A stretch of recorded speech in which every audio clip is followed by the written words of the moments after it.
خدمت همتون از یه روز تعطیل بسیار گرم، یعنی یک گرمای بسیار طاقت فرسا. من بی سابقه بود تبریز اینقدر گرم باشه که نفسمون بالا نمیاد.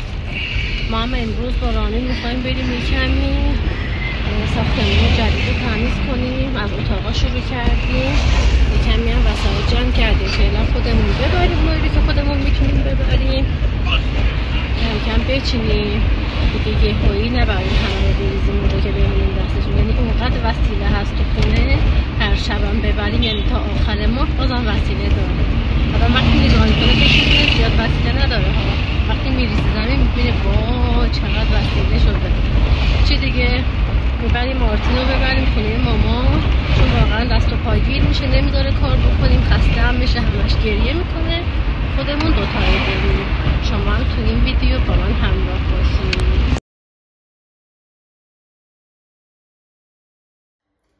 یاره که در آورده بودیم شستیم، الان داریم نصب میکنیم روشن. کاغذ در دیواری همون ببینید چقدر قشنگ شده. این که ورودی خونه است، هوا روشن قشنگ دیده میشه. کاغذ دیواری رو ببینید چقدر خوشگل شده، تمیز. یعنی که تا خواب خودمونه. یه دیوارش اینطوری برداشتیم، بقیه‌اش هم اینطوری اکریلیک خیلی قشنگه.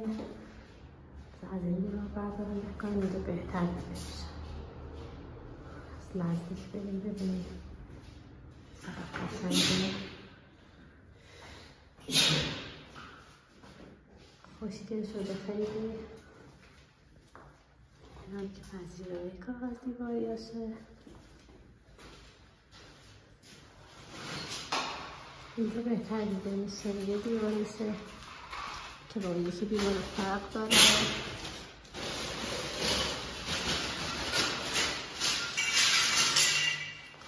فیلم زیاد معلوم نیست ولی خب ببینیم دیگه تمیزی کار رو ببینیم. این هم که اتاق آرتیکله، یه دیوارش اینطوری برداشتیم، یکم تقریبا رنگ نخودی داره یه دیوارش، ولی این یکی این رنگی ببینید خوشگل شده.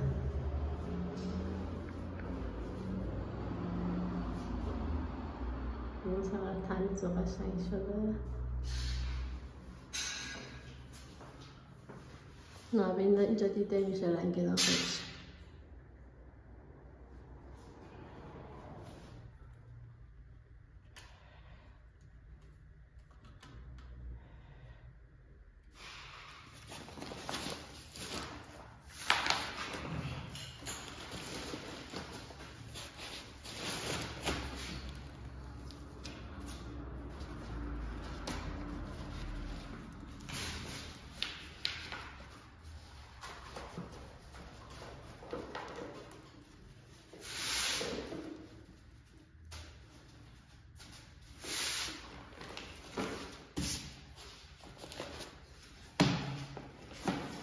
این هم کاغذ دیواریایی که اضافه مونده.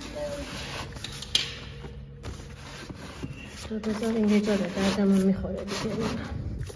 این که کلن مونده، استفاده نشده.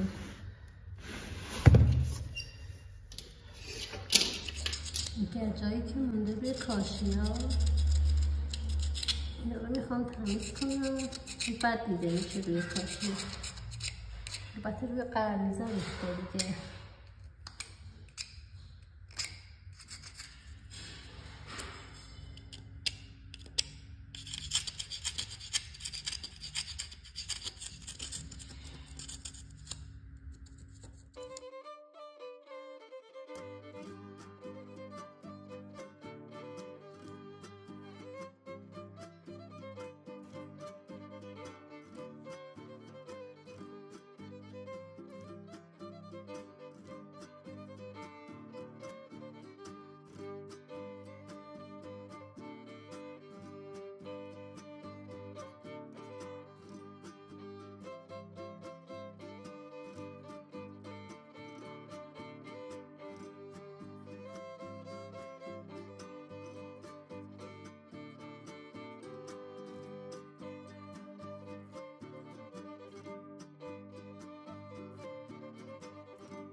یعنی پاک کردن کاغذ، چسبای کاغذ دیواری که ریختن روی سرامیک اونقدر سخته اصلا فکر نمی‌کردم اینقدر سخت باشه. یعنی وقتی نگاه میکنی اصلا دیده نمیشن ها، ولی بعد اینکه شستی من دیدم بابام اتاق چه وضع روی کاشی، اصلا سرامیکا دیده نمیشه، یه جور مثل اینکه لکه ریخته روش. دوباره تو گوگل سرچ کردم دیدم که نوشته که پودر ماشین لباسشویی، یه کمی مایع ظرفشویی و آب ولر قشنگ میشه چسبایی که ریخته روی سرامیکا رو پاک کرد. منم یه همچین ماده‌ای درست کردم، آوردم قشنگ پاک کردم، ولی خب دستام به کلی خسته شدن. پاک کردم، آخر سرم رامین یه دونه آب تمیز ریخت و تمیز کرد و اتاقمون تمیز شد. ولی دیگه اینجا مون فعلا خیلی خسته شدیم دیگه، هر روز باید 1 ساعت بیایم کار کنیم که همه کارا تموم بشه. خیلی سخته، خسته شدیم، یعنی کلی هم تو خونه کار دارم فعلا.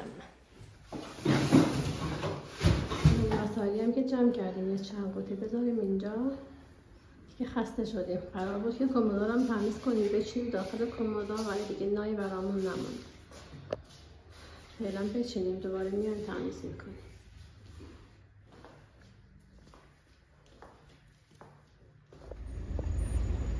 رامینم فرستادم بره برای من بستنی بخره یکم خنک شد. بریم که بقیه روزمونم تو ویلا بگذرونیم. خسته شدیم یکم اونجا خستگی در کنیم، یه شیرجه بزنیم تو آب گرما از تنمون بره. شما هم با ما بیاین بریم ببینیم تو باغ فریمیلا چه خبره. اومدیم رسیدیم ویلا، کولر روشن کرد. سلام سلام بالا سلام abba به معنی رفت oldu abba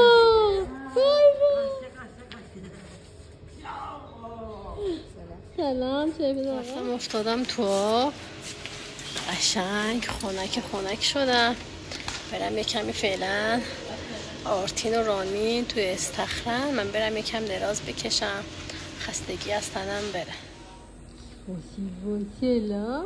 سلام قایم خوش گله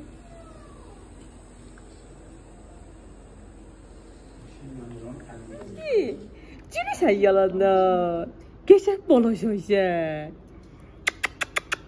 Vay dili koy çaya. Hoş geldin.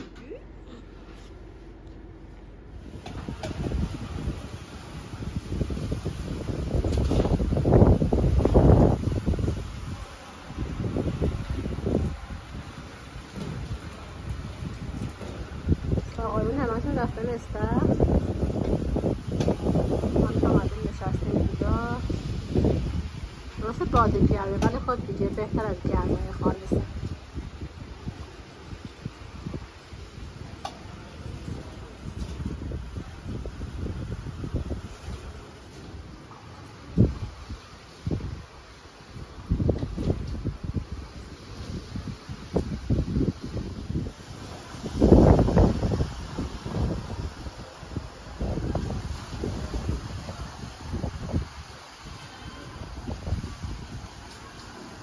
بریم.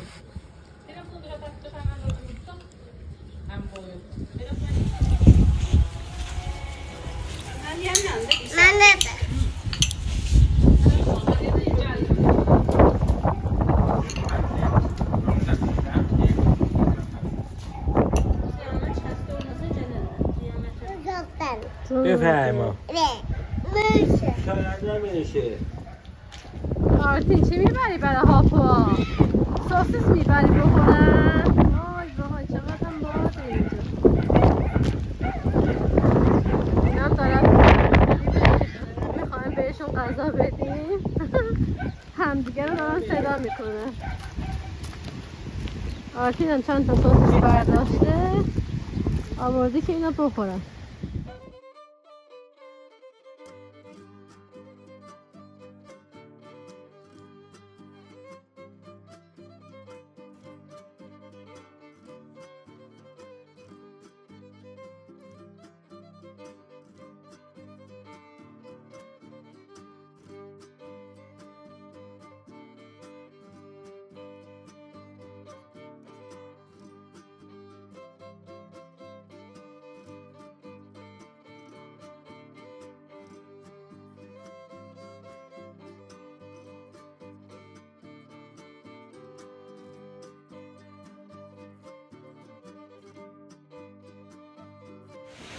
یعنی ما ترکا تو این هوای گرم بستنی میخوریم که خنک بشیم، بعد میایم دوباره چای میخوریم که تشنگیمون رو رفع کنه. هر چقدر گرم باشه حتما این چای رو میخوریم.